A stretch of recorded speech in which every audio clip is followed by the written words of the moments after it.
अहो भाग्य हम सभी का कि प्रभु की अनंत कृपा से हम सभी श्रीमद् भागवत गीता के तीसरे अध्याय को कह और सुन रहे हैं। आप सभी से फिर से आग्रह है कि शांत भाव से समय निकालकर ही भागवत गीता को सुने, चिंतन मनन करें, तभी शांति, आनंद व रहस्यों का अनुभव होगा।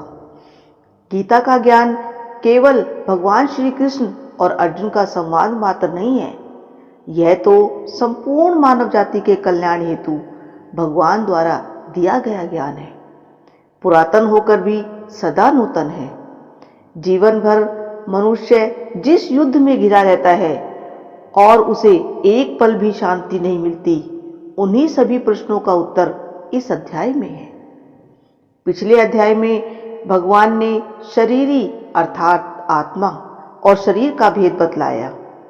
मनुष्य से साधक, साधक से मुनि, मुनि से ब्रह्मी अवस्था अर्थात मोक्ष तक का मार्ग दिखलाया। अब तीसरे अध्याय में कर्म योग का विस्तृत ज्ञान है। इसे बड़े ध्यान से समझिए। तृतीय अध्याय के पहले व दूसरे श्लोक में अर्जुन भगवान से अपने मन की जिज्ञासा इस प्रकार कह रहे हैं कि हे जनार्दन, अगर आप कर्म से ज्ञान को श्रेष्ठ मानते हैं तो फिर हे केशव, मुझे घोर कर्म में क्यों लगाते हो? आपके वचन मेरी बुद्धि को मोहित सा कर रहे हैं, इसलिए आप निश्चय करके उस एक बात को कहिए जिससे मैं कल्याण को प्राप्त हो जाऊं। ठीक अर्जुन ने वही प्रश्न किया जो हम सभी का होता है कि वह मार्ग दिखाओ भगवान जिससे हम कल्याण को प्राप्त हो। भगवान ने तीसरे श्लोक से 7वें श्लोक तक इस प्रकार समझाया कि हे निष्पाप अर्जुन, इस मनुष्य लोक में 2 प्रकार से होने वाली निष्ठा मेरे द्वारा पहले कही गई है। जैसे ज्ञानियों की निष्ठा ज्ञान योग से और योगियों की निष्ठा कर्म योग से होती है। मनुष्य न तो कर्मों का आरंभ किए बिना निष्कर्मता का अनुभव करता है और न कर्मों के त्याग मात्र से सिद्धि को ही प्राप्त होता है। कोई भी मनुष्य किसी भी अवस्था में क्षण मात्र भी कर्म किए बिना नहीं रह सकता, क्योंकि प्रकृति के वश हुए सभी प्राणियों से प्रकृतिजन्य गुण कर्म करवा लिए जाते हैं। आगे भगवान बोले, जो कर्मेंद्रियों को हठपूर्वक रोककर मन से इंद्रियों के विषय का चिंतन करते हुए बैठता है, वह मूढ़ बुद्धि वाला मनुष्य मिथ्याचारी कहा जाता है। परंतु हे अर्जुन, जो मनुष्य मन से इंद्रियों पर नियंत्रण करके आसक्ति रहित होकर निष्काम भाव से कर्मेंद्रियों के द्वारा कर्म योग का आचरण करता है, वही श्रेष्ठ है। यहाँ तक भगवान ने अर्जुन के माध्यम से संपूर्ण मानव जाति के लिए कर्म योग का अद्भुत रहस्य बताया है।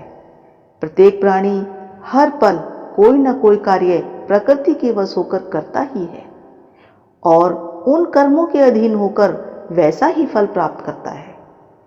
यदि मनुष्य विवेक द्वारा मन को साधता है, अपने कर्मों को आसक्ति रहित होकर करता है, तो उसके सभी कर्म कर्मयोगी के हो जाते हैं, अर्थात वह कर्म बंधन से मुक्त हो जाता है।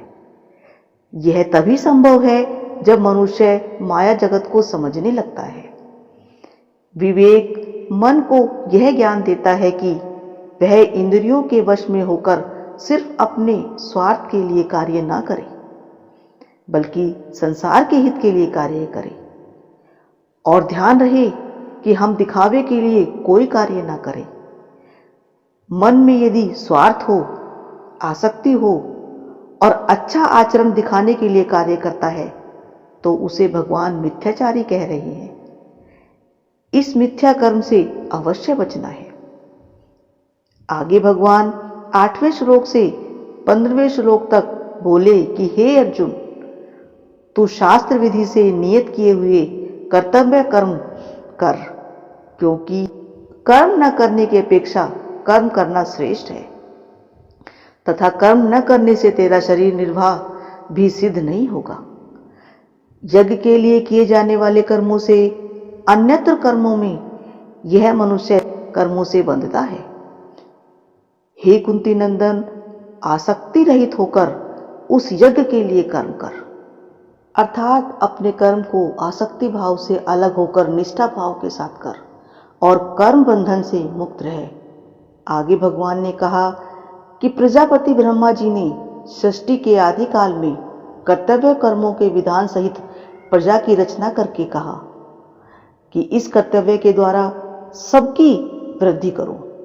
यह कर्म रूप यज्ञ तुम लोगों को कर्तव्य पालन की आवश्यक सामग्री प्रदान करने वाला हो।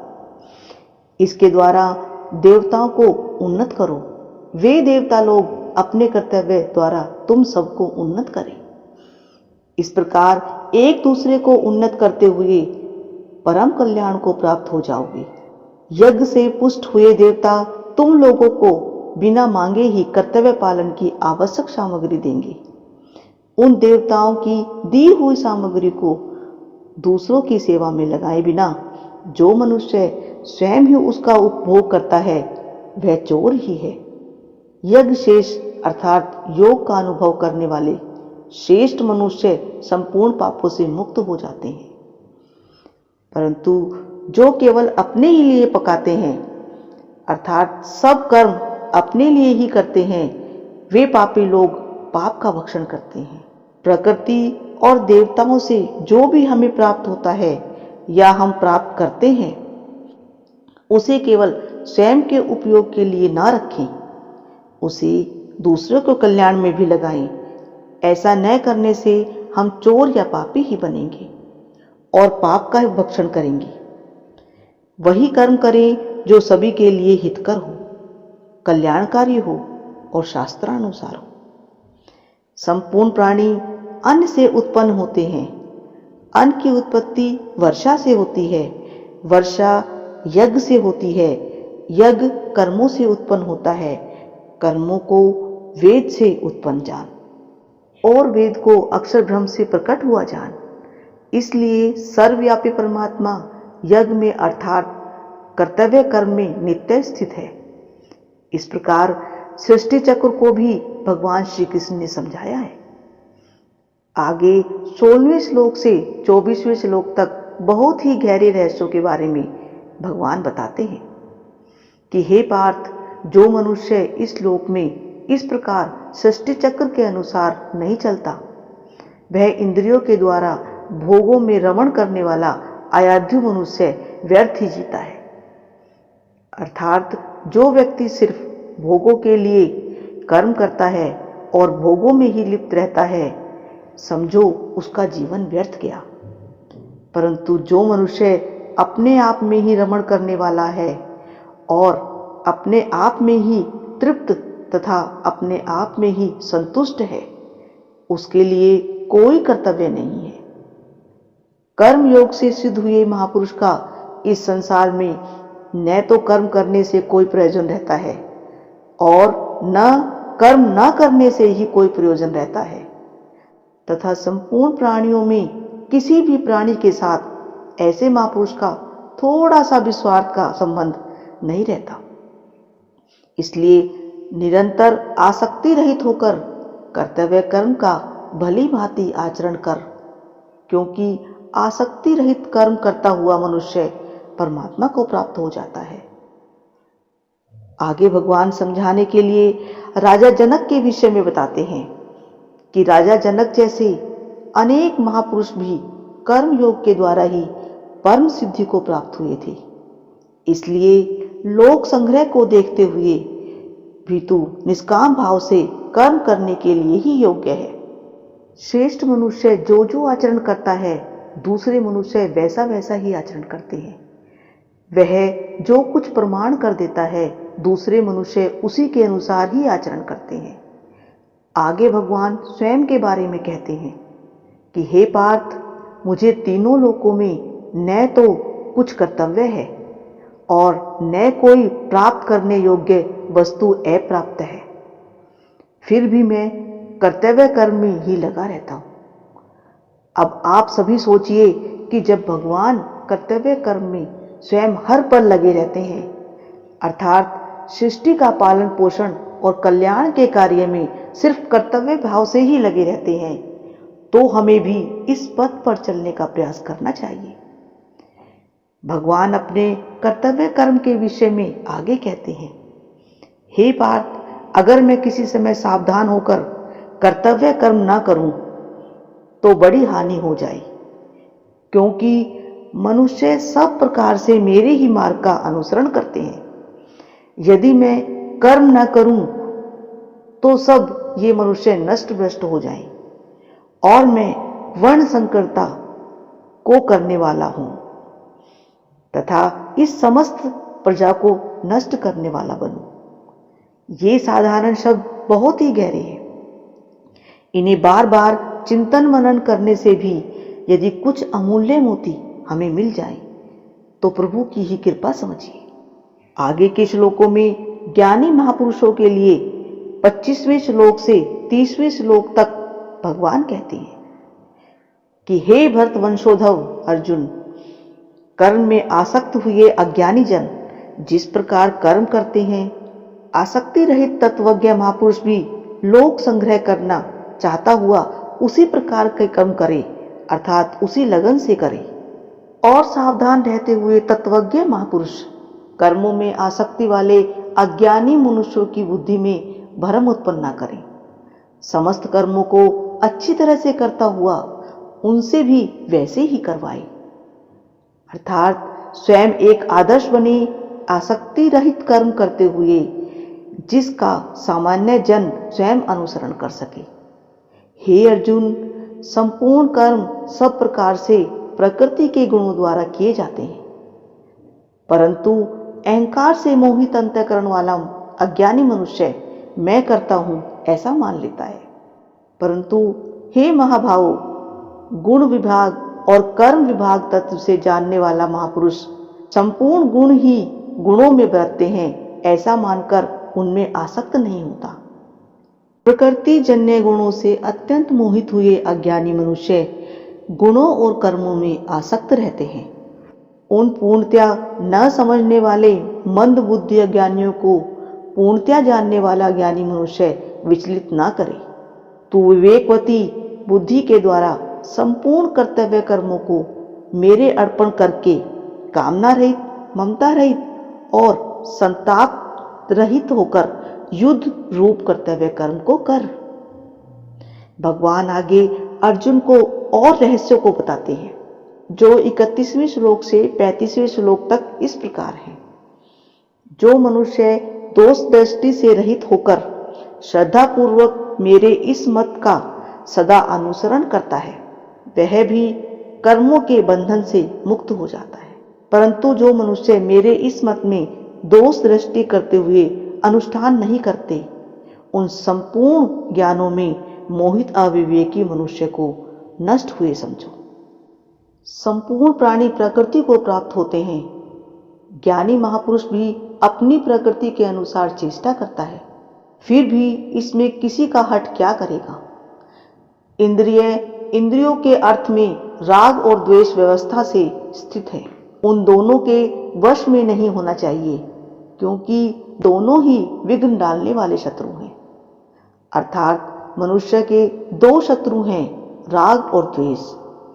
इनसे मनुष्य को बचने का उपाय करते रहना चाहिए। अच्छी तरह से आचरण में लाए हुए दूसरे के धर्म से गुणों की कमी वाला अपना धर्म श्रेष्ठ है। अपने धर्म में मरना भी कल्याणकारक है, दूसरे का धर्म भय को देने वाला है।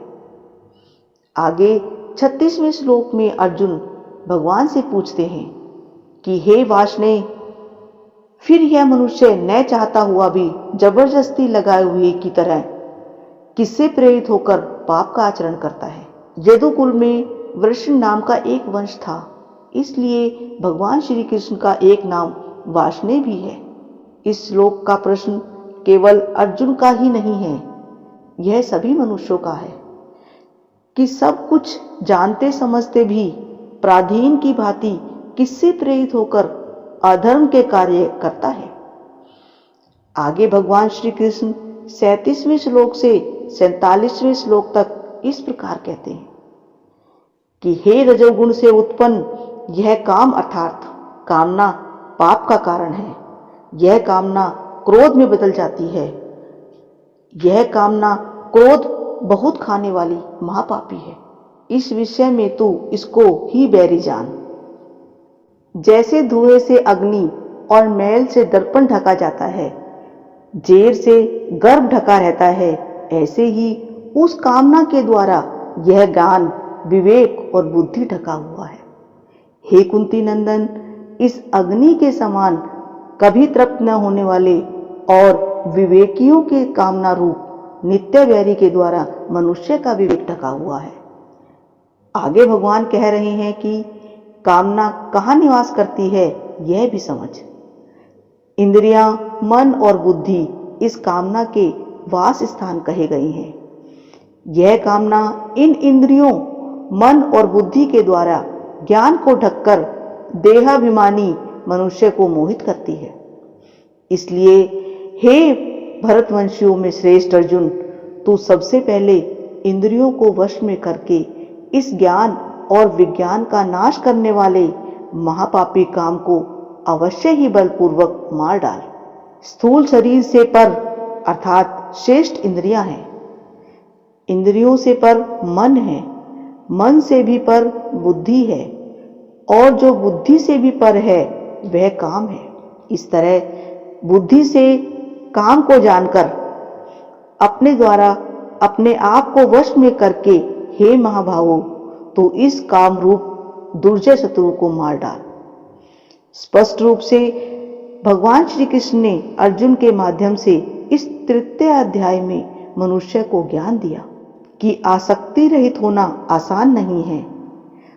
रजोगुण बुद्धि विवेक को हर कर कामना को जगा देता है, जो मन व इंद्रियों को भी वश में कर लेता है, और फिर मनुष्य न चाहते हुए भी अधर्म के कार्य कर इस संसार चक्र में फंस जाता है। इसलिए बलपूर्वक साहस करके कामना से बचे, इसे मनुष्य का शत्रु समझे। यह बहुत ही गूढ़ अध्याय है। मनुष्य के कल्याण हेतु भगवान ने विस्तृत रूप से कर्म योग के लिए कहा है। इसे नित्य सुने, पढ़ें, चिंतन मनन करें और समझने का प्रयास करें। सबका कल्याण हो। इस प्रकार ओम तत्सत ब्रह्म विद्या और योग शास्त्र में श्रीमद् भगवत गीतोपनिषद रूप श्री कृष्ण अर्जुन संवाद में कर्म योग नामक तीसरा अध्याय पूर्ण हुआ। जय श्री कृष्ण। यदि आपको यह जानने की इच्छा है कि धर्म क्या है, ईश्वर क्या है, अलौकिक संतों और ऋषियों का जीवन कैसा रहा, और आप भी इस पथ के पथिक हैं, तो भक्ति लहर आपके लिए वेद पुराण और उपनिषद लेकर आया है। भक्ति लहर आपको भक्ति व आध्यात्मिकता से जुड़ी सभी महत्वपूर्ण जानकारियां उपलब्ध कराता रहेगा। वीडियो को लाइक, शेयर और सब्सक्राइब अवश्य करें। ओम नमः शिवाय।